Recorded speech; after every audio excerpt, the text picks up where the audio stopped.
Congratulations to reach to the next subtopic. Very important library number two, Numpy. How Numpy is different from maybe what we learned the pandas, right? So pandas is necessary to read the data inside Python, making the data frame, right? But it makes conventional like spreadsheet, rows and column.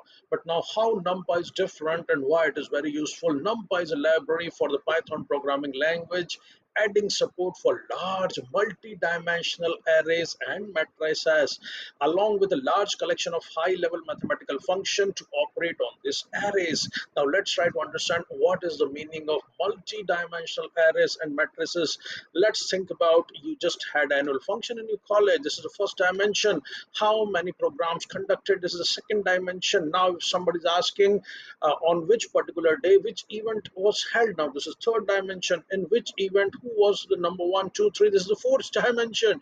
Do you understand? So likewise the dimension can increase based on the need for report generation or query creation. So can you see how complex the query will become, because every data element is not saved in the single table. Her data एक table में save नहीं होता है. Now it is increasing the joins complexity, multi-dimensional.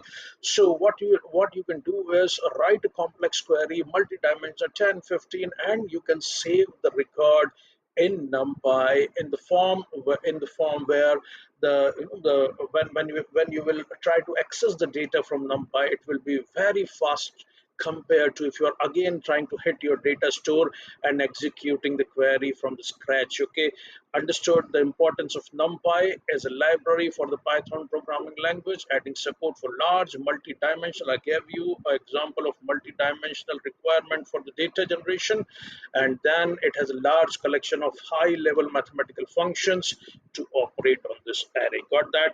And in the last video of this playlist, you can see a sample Python program trying to utilize pandas, numpy, cpon, and matplotlib.